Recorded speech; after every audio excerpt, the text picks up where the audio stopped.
ನೀವು ಪೊಲಿಟಿಕಲ್ ಫೀಲ್ಡ್ನಲ್ಲಿ ಹೆಂಗೆ ಬಂದ್ರಿ ಮತ್ತು ನಿಮ್ಮ ಗೋಲ್ ಏನಿದೆ ಸರ್? ರಾಜಕಾರಣಿಗಳು ಸರಿ ಇದ್ರೆ ಅಧಿಕಾರಿಗಳು ಅವ್ರ ಜೊತೆ ಕೈ ಜೋಡಿಸ್ತಾರೆ. ನಮ್ಮ ಮಕ್ಕಳೆಲ್ಲ ಗ್ಯಾರೇಜಲ್ಲಿ ಕೆಲಸ ಮಾಡಬೇಕು, ಮಂಡಕ್ಕಿ ಬಟ್ಟಿದ ಕೆಲಸ ಮಾಡಬೇಕು. ನಿಮ್ಮದು ಇದು ಇನ್ಸೈಟ್ IAS ಇದೆಯಲ್ಲ, ಅದು ಸೌತ್ನಲ್ಲಿ ಏನಾದರೂ ನೋಡೋಕ್ಕೆ ಸಿಗುತ್ತೆ? ಸುಮ್ಮನೆ ಹೇಳೋದಲ್ಲ, ಸುಮ್ಮನೆ IT ಸ್ಟೇಟ್ಮೆಂಟ್ 1 ವರ್ಷ ಆಯ್ತಲ್ಲ ಸ್ಟೇಟ್ಮೆಂಟ್ ಕೊಡ್ತಾ ಬಂದ್ಬಿಟ್ಟು ಈಗಿರೋ MP ಗಳು ಏನು ಕೆಲಸ ಆಗಿಲ್ಲ. ನಾನು RCB fan, Virat Kohli fan. ಅದ್ರ ಬಗ್ಗೆ ಟ್ವೀಟ್ ಮಾಡಿದ್ದೆ, ಒಂದು ವಿಡಿಯೋನು ಮಾಡಿದ್ದೆ, ವೈರಲ್ ಆಯಿತು. ದುಡ್ಡು ಕೊಡ್ತಾರೆ ಬಟ್ ಜೀವ ಬರಲ್ಲ. ಅದು ಪ್ರಿವೆಂಟ್ ಮಾಡ್ಬೋದಾಗಿತ್ತು.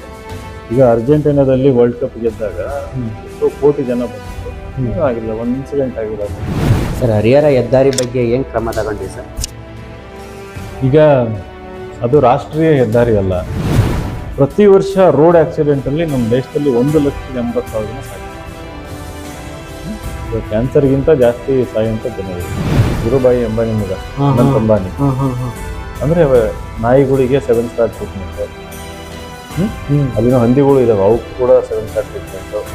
ಇಲ್ಲ, ರೋಡ್ ಇಲ್ಲ, ಚರಂಡಿ ಇಲ್ಲ, ನೀರಿಲ್ಲ, ಮನೆ ಇಲ್ಲ, ಕರೆಂಟ್ ಇಲ್ಲ, ಏನೂ ಇಲ್ಲ. ಹೋಗಿ ಅವರಿಗೆ ಶೆಡ್ಗಳು ಕೊಡಿಸ್ಬಿಟ್ಟು ಇದನ್ನ ತಗಡು ಅದನ್ನು ಕೊಡಿಸ್ಬಿಟ್ಟು ನೀವು ಹಾಕೊಂಡು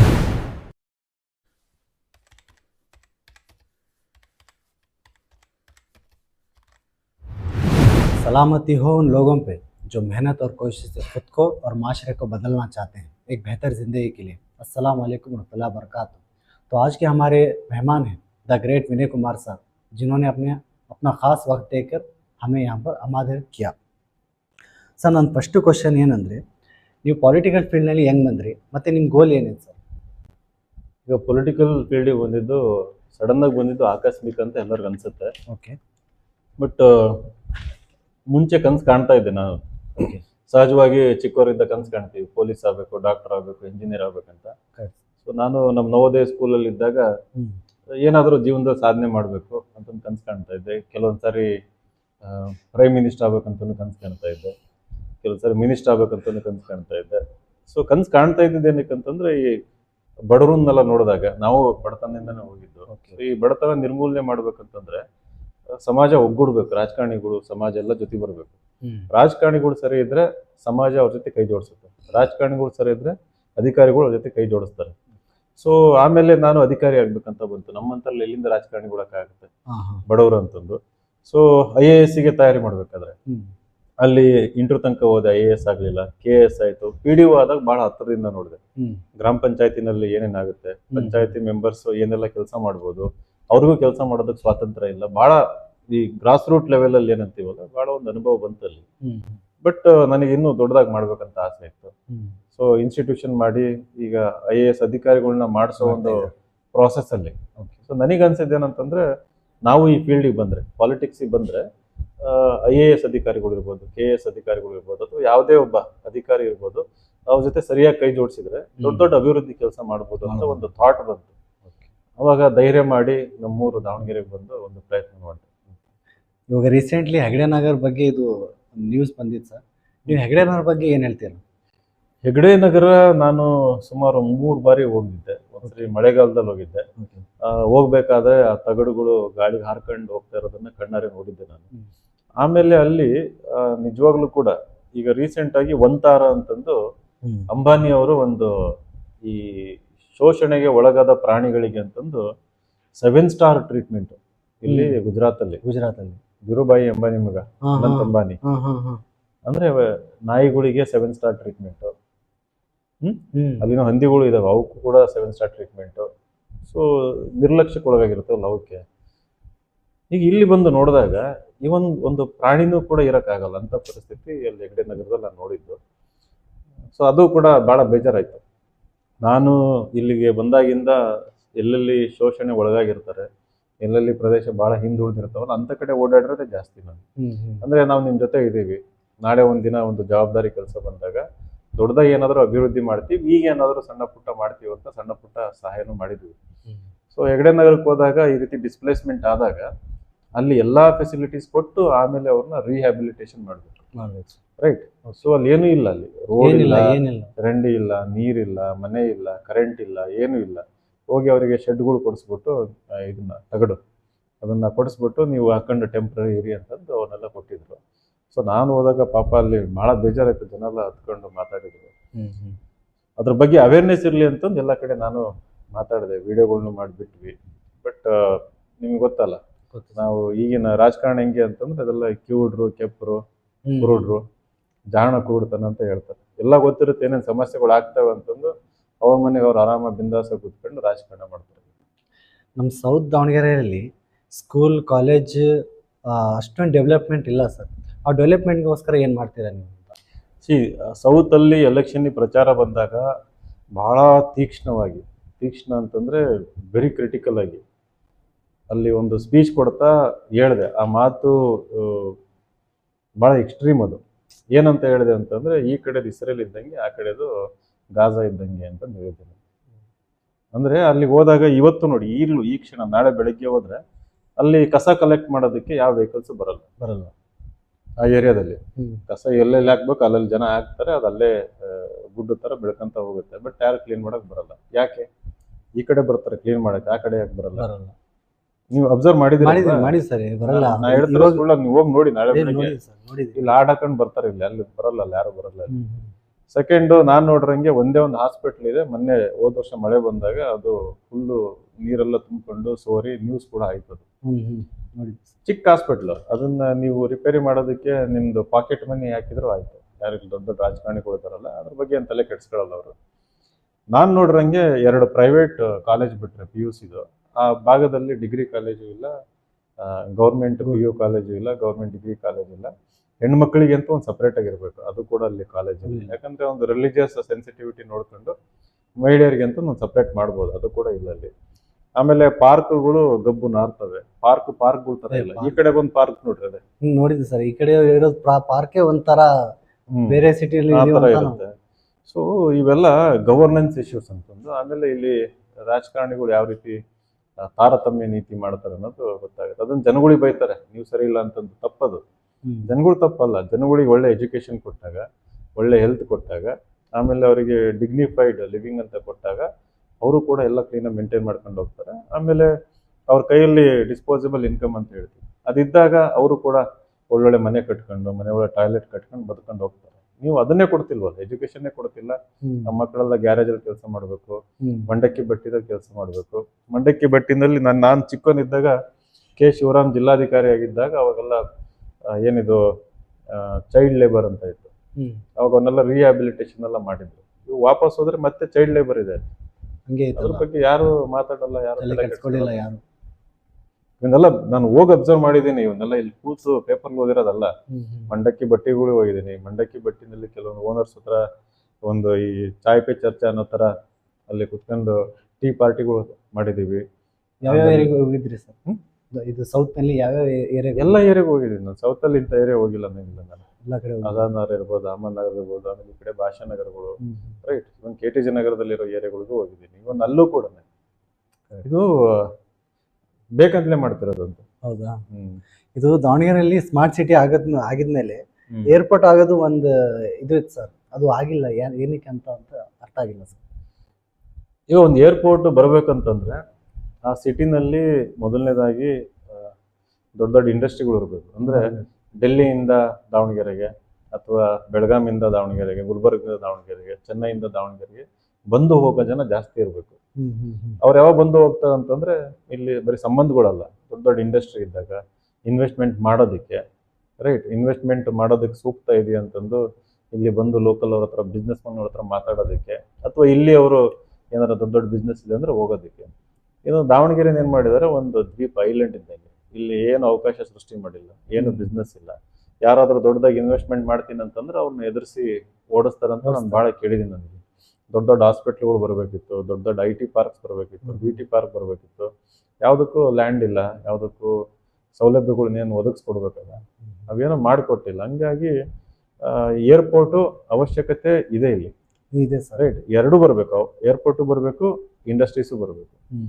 ಇವಾಗ ಮೈಸೂರು ಅದು ಸಾಂಸ್ಕೃತಿಕ ನಗರಿ ಅಂತ, ಟೂರಿಸ್ಟ್ ಹಬ್ ಅಲ್ಲಿ. ಸೊ ಅಲ್ಲಿ ಒಂದು ಏರ್ಪೋರ್ಟ್ ಬೇಕಿತ್ತು, ಅಲ್ಲಿ ಏರ್ಪೋರ್ಟ್ ಇದೆ, ಅದು ಕೂಡ ಫುಲ್ಲಿ ಫಂಕ್ಷನಲ್ ಆಗಿಲ್ಲ ಅಲ್ಲಿ. ಸೊ ಇಲ್ಲಿ ದಾವಣಗೆರೆನೂ ಕೂಡ ಒಂದು ಟೂರಿಸ್ಟ್ ಹಬ್ ಮಾಡಬಹುದು. ಸುತ್ತಮುತ್ತ ಒಳ್ಳೊಳ್ಳೆ ಲೊಕೇಶನ್ಸ್ ಇದಾವೆ. ಒಂದು ನೀವು ಹರಪನಹಳ್ಳಿಗೆ ಹೋದ್ರು ಒಂದು ಸುಮಾರು ಒಂದು 1600 ವರ್ಷದೊಂದು ನೀಲಗುಂದ ಅಂತ ಒಂದು ಒಳ್ಳೆ ಟೆಂಪಲ್ ಇದೆ.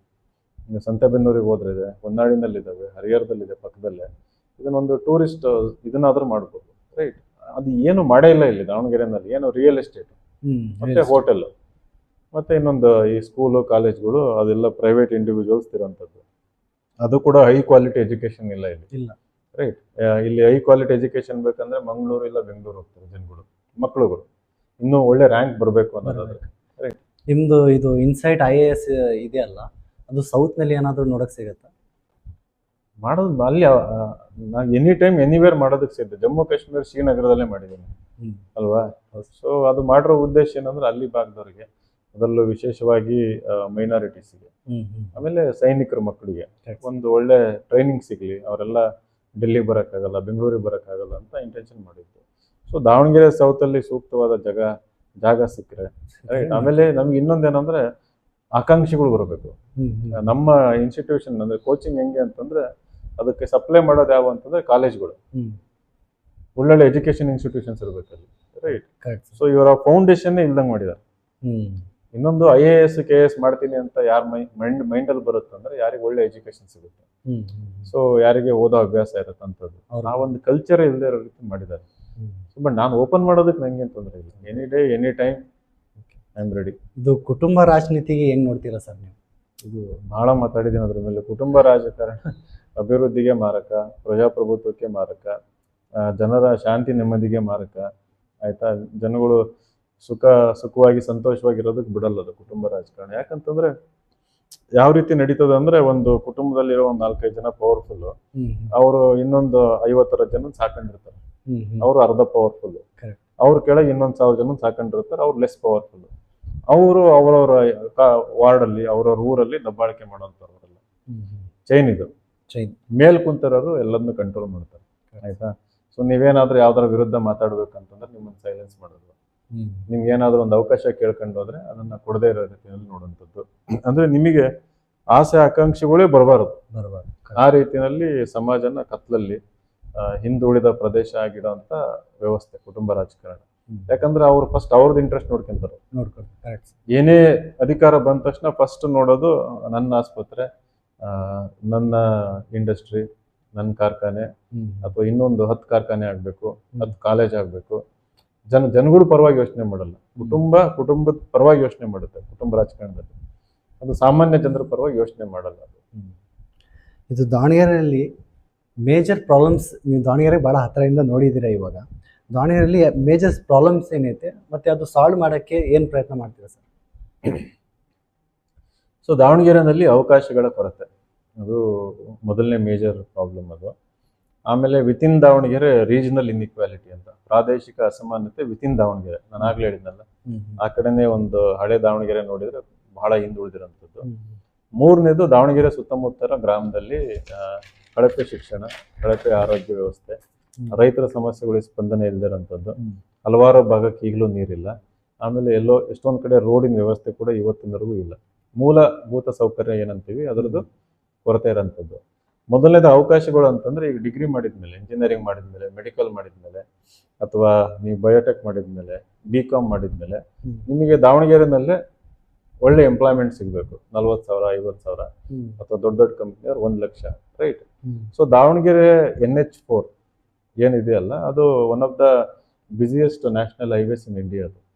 ಅದು ದೊಡ್ಡ ದೊಡ್ಡ ಸಿಟಿಗಳನ್ನ ಕನೆಕ್ಟ್ ಮಾಡುತ್ತೆ, ದಾವಣಗೆರೆ ಮೂಲಕ ಹೋಗೋಂಥದ್ದು.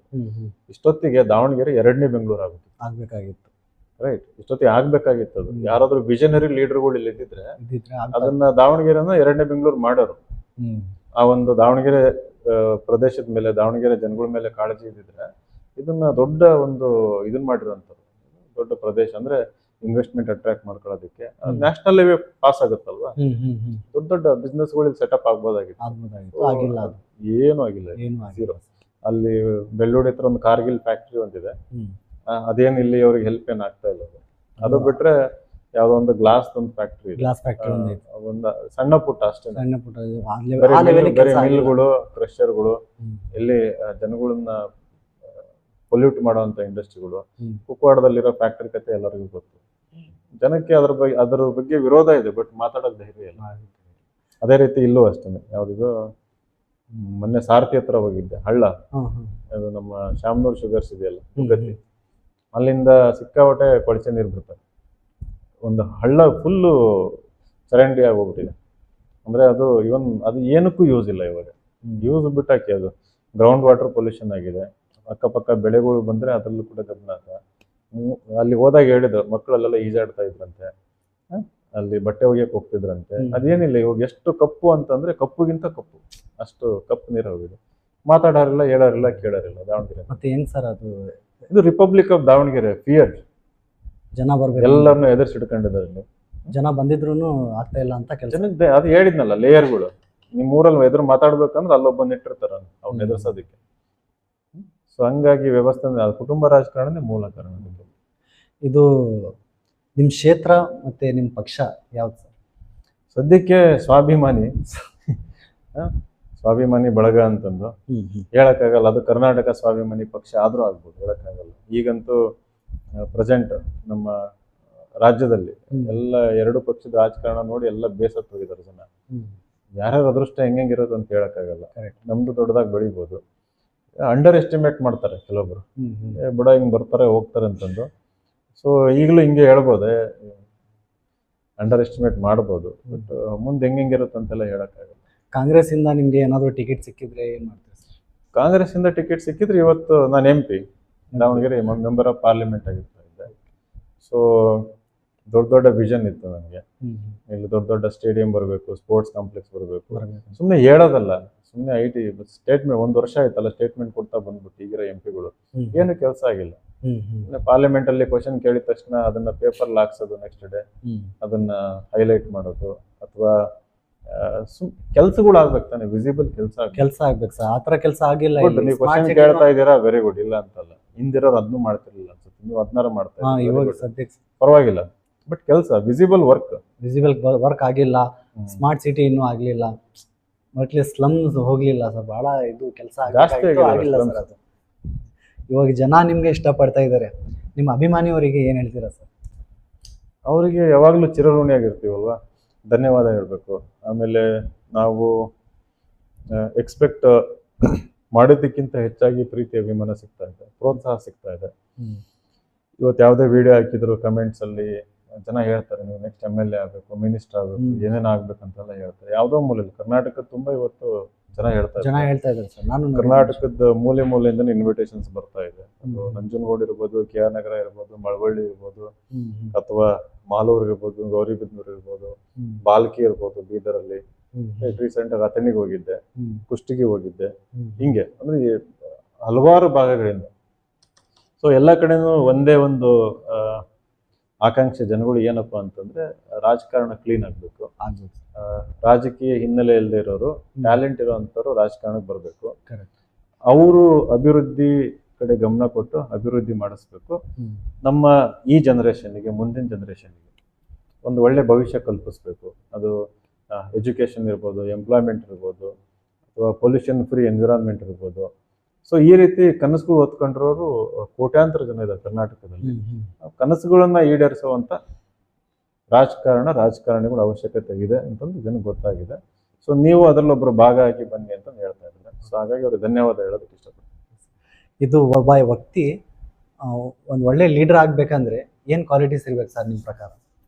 ಇವಾಗ ನಾನು ನವೋದಯದಲ್ಲಿ ಸ್ಕೂಲ್ ಕ್ಯಾಪ್ಟನ್ ಆಗಿದ್ದೆ. 435 ಮಕ್ಕಳಿಗೆ 11ನೇ ಕ್ಲಾಸಲ್ಲಿ 12ನೇ ಕ್ಲಾಸಲ್ಲಿ ಸ್ಕೂಲ್ ಕ್ಯಾಪ್ಟನ್ ಆಗಿದ್ದೆ. ಅಲ್ಲಿ ನಮಗೊಬ್ರು ಟೀಚರ್ ಇದ್ರು, ರಾಮದಾಸ್ ಸರ್ ಅಂತಂದು, ಕೆಮಿಸ್ಟ್ರಿ ಟೀಚರು. ಸೊ ಅವರು ಹೇಳ್ತಾ ಇದ್ರು ಒಂದು ಮಾತು.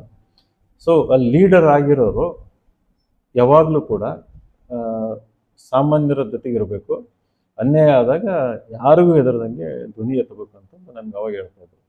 ಐ ಥಿಂಕ್ ಫಸ್ಟ್ ಕ್ವಾಲಿಟಿ ಏನಂದ್ರೆ ಲೀಡರ್ಗೆ ಇರೋಂಥದ್ದು ಕಾಂಪ್ರಮೈಸ್ ಆಗಬೇಕು. ಎಲ್ಲಿ ಅನ್ಯಾಯ ಆಗುತ್ತೆ ಅದರ ಪರವಾಗಿ ಹೋರಾಟ ಮಾಡಬೇಕು, ಅದ್ರ ವಿರುದ್ಧ ಮಾತಾಡುವಂಥದ್ದು ಒಂದು ಗಟ್ಟಿತನ, ಧೈರ್ಯ ಬೇಕು. ಎರಡನೇದು ವಿಷನರಿ ಇರಬೇಕು. ಅಂದ್ರೆ ಸೆಲ್ಫ್ ಇಂಟ್ರೆಸ್ಟ್ ಇರಬಾರ್ದು, ಸೆಲ್ಫಿಶ್ ಇರಬಾರ್ದು, ಕೊಡೋ ಮನಸ್ಸು ಇರಬೇಕು. ಇನ್ನೊಬ್ಬರಿಗೆ ಅಭಿವೃದ್ಧಿ ತರ್ತೀನಿ, ಇನ್ನೊಬ್ಬರ ಜೀವನ ಉತ್ತಮಗೊಳಿಸ್ತೀನಿ ಅನ್ನೋ ಒಂದು ಆಟಿಟ್ಯೂಡ್ ಇರಬೇಕು. ಆಮೇಲೆ ದೂರಾಲೋಚನೆ.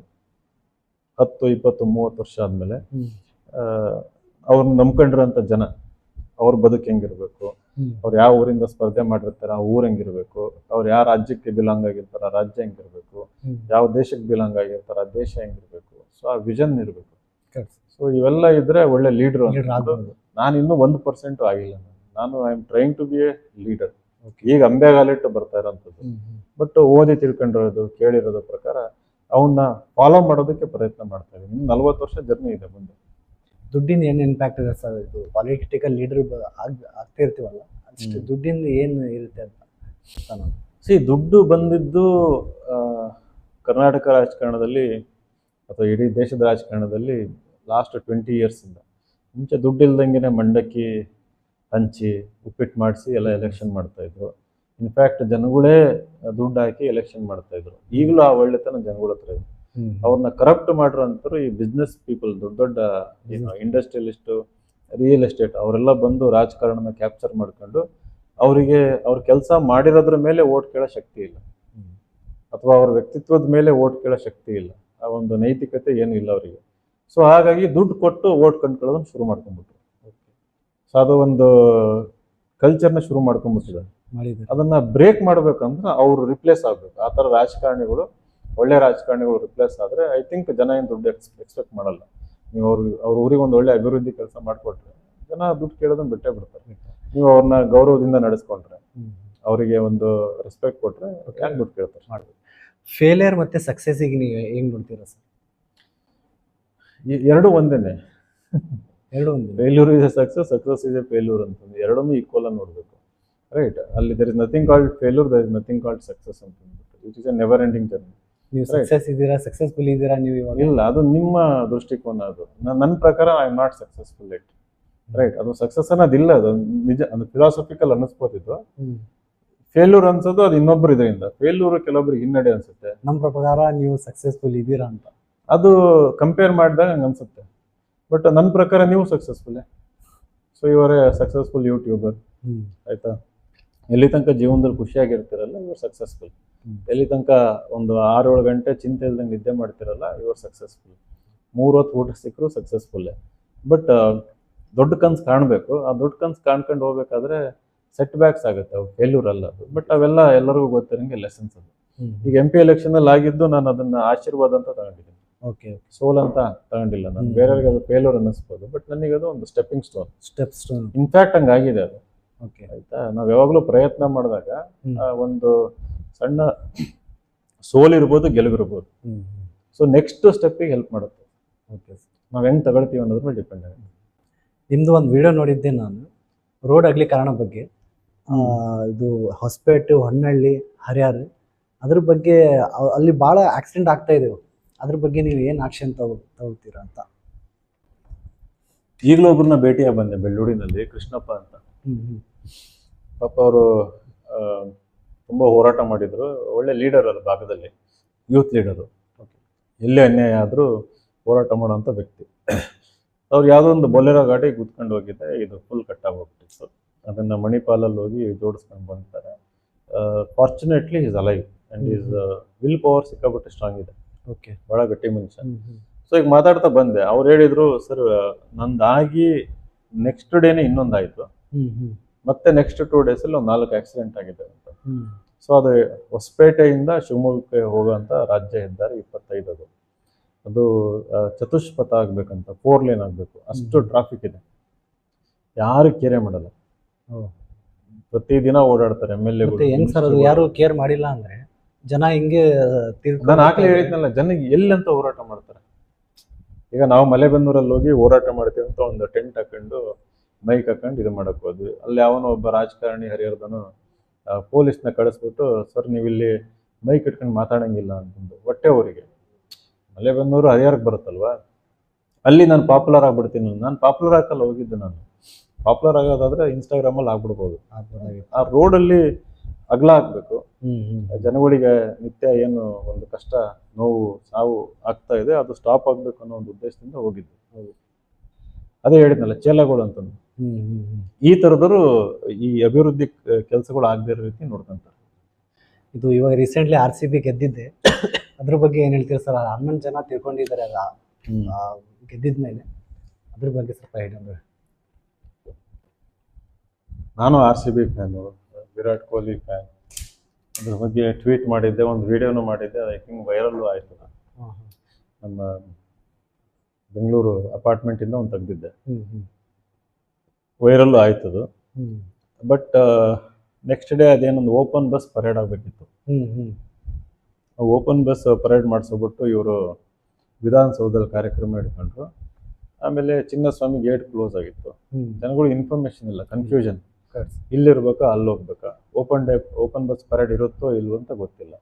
ಸೊ ಆ ಪರೇಡ್ ಇರಲ್ಲ ಅಂತಂದು ಎಲ್ಲ ಚಿನ್ನಸ್ವಾಮಿ ಸ್ಟೇಡಿಯಂ ಒಳಗೆ ಹೋದ್ರೆ ನಮಗೆ ನಮ್ಮ ಕ್ರಿಕೆಟರ್ಸ್ನ ನೋಡ್ಬೋದು ಅಂತ ಪಾಪ ಅಲ್ಲಿ ನೂಕು ಶುರು ಇತ್ತು. ಕಮ್ಯುನಿಕೇಶನ್ ಗ್ಯಾಪ್, ಎಲ್ಲ ಕನ್ಫ್ಯೂಷನ್, ರೈಟ್. ಹಂಗಾಗಿ ದುರಂತ ಆಗಿದೆ. ತಪ್ಪು ಮಾಡಿದ್ರೆ ಶಿಕ್ಷೆ ಆಗಬೇಕು. ಅದು ತುಂಬ ದೊಡ್ಡ ಮಟ್ಟದಲ್ಲಿರೋ ರಾಜಕಾರಣಿಗಳು ಇರ್ಬೋದು, ಅಧಿಕಾರಿಗಳು ಇರ್ಬೋದು. ಸೊ ಐ ಥಿಂಕ್ ಅದ್ರ ಬಗ್ಗೆ ಎಲ್ಲ ನಡೀತಾ ಇದೆ. ಐ ಹೋಪ್ ಜಸ್ಟಿಸ್ ಪ್ರಿವೇಲ್ಸ್ ಅಂತ. ಇದು ಗೌರ್ಮೆಂಟ್ ಅವ್ರಿಗೆ ಏನಾದರೂ ವ್ಯವಹಾರ ಮಾಡಿ ದುಡ್ಡು ಕೊಡ್ತಾರೆ, ಬಟ್ ಜೀವ ಬರಲ್ಲ. ಅದು ಪ್ರಿವೆಂಟ್ ಮಾಡ್ಬೋದಾಗಿತ್ತು. ಈಗ ಅರ್ಜೆಂಟೀನಾದಲ್ಲಿ ವರ್ಲ್ಡ್ ಕಪ್ ಗೆದ್ದಾಗ ಎಷ್ಟೋ ಕೋಟಿ ಜನ ಬಂದಿದ್ರು, ಆಗಿಲ್ಲ, ಒಂದು ಇನ್ಸಿಡೆಂಟ್ ಆಗಿಲ್ಲ ಅಲ್ಲಿ, ರೈಟ್. ಮ್ಯಾನೇಜ್ಮೆಂಟಿಂಗ್ ಹಂಗಿರ್ತಾರೆ ಅವಾಗ. ಇವಾಗ ಇದು ಮಿಸ್ಮ್ಯಾನೇಜ್ಮೆಂಟಿಂಗ್ ಪ್ರಕಾರ ಆಗಿರೋದಿತ್ತು. ಡಿಪೆಂಡ್ಸ್ ಅಂತ ಮ್ಯಾನೇಜ್ಮೆಂಟ್. ಆಮೇಲೆ ಬೆಂಗಳೂರಲ್ಲಿ ಗವರ್ನೆನ್ಸ್ ಅಂತಂದ್ರೆ BBMP ಎಲ್ಲ ಇನ್ಎಫಿಷಿಯೆಂಟ್ ಆಗಿದೆ. ಅದೆಲ್ಲ ರೋಡ್ ಅಗಲೀಕರಣ ಇರ್ಬೋದು, ಆಮೇಲೆ ಪಬ್ಲಿಕ್ ಸ್ಪೇಸಸ್ ಅಂತ ಹೇಳ್ತಾರೆ. ಆ ಪಬ್ಲಿಕ್ ಸ್ಪೇಸ್ ಇಲ್ಲದೆ ಇರೋ ರೀತಿನಲ್ಲಿ ಬೆಂಗಳೂರನ್ನ ತಿಂದಾಕ್ಬಿಟ್ಟಿದೆ. ಒಂದು ಪ್ರೊಟೆಸ್ಟ್ ಮಾಡೋದಕ್ಕೂ ಜಾಗ ಇಲ್ಲ. ಅದ್ಯಾವುದು ಫ್ರೀಡಮ್ ಪಾರ್ಕ್ ಅಂತ ಒಂದು 100-200 ಜನ ಕುತ್ಕೋಬಹುದು ಅಷ್ಟೇ. ಆಮೇಲೆ ಪಬ್ಲಿಕ್ ಗ್ಯಾದರಿಂಗ್, ಪ್ರತಿಯೊಂದು ಸಿಟಿನಲ್ಲೂ ಒಂದು ಪಬ್ಲಿಕ್ ಸ್ಪೇಸ್ ಅಂತ ಇರುತ್ತೆ ದೊಡ್ಡದಾಗಿ. 1,00,000 ಜನ ಬಂದ್ರು ಅವ್ರು ಆರಾಮಾಗಿ ನಿಂತ್ಕೊಂಡು ಅಲ್ಲಿ, ಅಂದ್ರೆ ಸಿಟಿ ಒಳಗೆ, ಸಿಟಿ ಸೆಂಟ್ರಲ್ಲಿ, ಪ್ಯಾಲೇಸ್ ಗ್ರೌಂಡಲ್ಲಿ ಹೋಗ್ಬೋದು, ಅದು ಬೇರೆ. ಅದು ಬಟ್ ಸಿಟಿ ಸೆಂಟ್ರಲ್ ಆ ಸ್ಪೇಸ್ ಇರುತ್ತೆ. ಬೆಂಗಳೂರಲ್ಲಿ ಇಲ್ಲ, ಅದು ದಾವಣಗೆರೆನಲ್ಲೂ ಇಲ್ಲ. ಸರ್, ಹರಿಹರ ಹೆದ್ದಾರಿ ಬಗ್ಗೆ ಏನು ಕ್ರಮ ತಗೊಂಡ್ರಿ ಸರ್? ಈಗ ಅದು ರಾಷ್ಟ್ರೀಯ ಹೆದ್ದಾರಿ ಅಲ್ಲ, ರಾಜ್ಯ ಹೆದ್ದಾರಿ. ಅದನ್ನ ರಾಷ್ಟ್ರೀಯ ಹೆದ್ದಾರಿಯಾಗಿ ಮೇಲ್ದರ್ಜೆಗೆ ಏರಿಸ್ಬೇಕಂತ. ಸೊ ಅವಾಗ ಏನಾಗುತ್ತೆ, ಸೆಂಟ್ರಲ್ ಗೌರ್ಮೆಂಟ್ ಬರುತ್ತೆ. So Nitin Gadkari, I think ಅವರಿಗೆಲ್ಲ ಕಾಳಜಿ ಇದೆ, ಅವ್ರ ಗಮನಕ್ಕೆ ಬಂದಿರಲ್ಲ ಇದೆಲ್ಲ, ಇಲ್ಲಿರೋರು ಅವ್ರ ಗಮನಕ್ಕೆ ತಗೊಂಡು ಹೋಗ್ಬೇಕು. ಸೊ ಆ ಕೆಲಸ ಮಾಡ್ಬೇಕಂತಂದು.